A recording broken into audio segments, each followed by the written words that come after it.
আসসালামু আলাইকুম সম্মানিত ভিউয়ার্স। জীবন নামের রেলগাড়িটা পায় না খুঁজে স্টেশন। আমরা জীবন জীবিকার তালাশে এই জীবন নামের রেলগাড়িটার মতন জীবন চলতে আছে। যাই হোক সম্মানিত ভিউয়ার্স, আপনারা এখন লইয়া যাই মুগিয়া বেরিয়ার কুলার লগে লগে বাংলাদেশ লইয়া যাই মুগিয়া অধ্যক্ষ।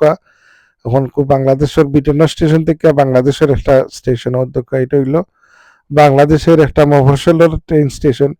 বাংলাদেশেও যত রেল স্টেশন কিংবা রেল লাইনগুলা এই যে ব্রিটিশ আমলে এগুলা রয়েছিল, এগুলার সংস্কার করা হয়েছে, আর কোনোটা এই এজ ইট ইজ রয়েছে এলাকান, কোনো সংস্কারের শো লাগছে না আপনার আগে।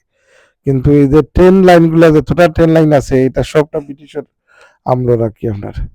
যাই হোক সম্মানিত ভিউয়ার্স, দেশ বিদেশে আমরা আসলে ছড়াইয়া ছিটাইয়া আছি, তবে আমরা বাংলাদেশের মাতৃভূমির লাগি আমরা হৃদয়ে টানে।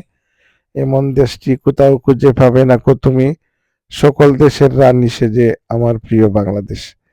বাংলাদেশও দেখা এই যে একটা ফেস্টিভ সিজনে দেখুন জানো কি ট্রেনের মাঝে জীবনের ঝুঁকি লইয়া মানুষ এই ছুটে আর কি আপনার। এখন আপনারা দেখাইমু যে মেঘ বৃষ্টি হয়েছে আর কি, জোর তুফান আর কি। এখন ওই যে অলি আল্লাহর বাংলাদেশ, সাজুল আলোর বাংলাদেশ, সাফরানোর বাংলাদেশ, এই 360 অলিয়ার বাংলাদেশ, এই আল্লাহ রক্ষা করতাম মেঘ মেঘ তুফানের মাঝে আর কি। যে মেসা বহল তারা উঠি গেছিল আর কি নৌকার মাঝে আপনার।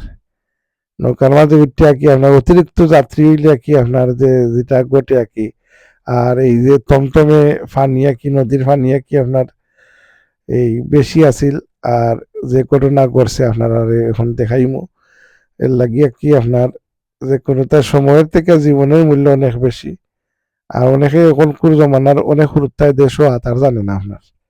আমরা তো উচ্চনি আগে ডুবাইয়া ফুকরিত গোসল পারছি, এখন তো ফুকুর নামর এই যে পন্ডিতা একটা এটা বিলীন হয়ে গেছে। আর ওই জীবত আর দেখে লোকা মূল্য ঘটাইতে তারা যে ও দোকা দেখলাম পানির মাঝে ভরি আত্রারা কেন লাগি আত্রারা না এনে কোনো ফলোবারা না। তারা আরো দেখাইমু আপনারা, তারা নৌকার মাঝে উঠছিলা অতিরিক্ত যাত্রী বুঝে গেছে আর কি। এর লাগি হলে লগে চাই পারিস তা গুতুকুনি এক নৌকা আর ফুটে রাখবো তো দোকা কতজন উঠছিল দেখছো নি। ও দোকা তারা লইয়া কি একবারে থলাই গেছে আর কি আপনার। এর লাগি অতিরিক্ত যে কোনো জিনিসই পালা নাই আর কি আপনার, বেশি মিঠা পেট পাখায়। যাই হোক সম্মানিত ভিউয়ার্স, আপনারা দেখাইলাম আজকের ব্লগটা, কিলা লাগলো জানাইবা। আপনারা দোয়া তিয়াদ করবা, আল্লাহ হলতে ভালো রাখতা দোয়া করবা। আসসালামু আলাইকুম।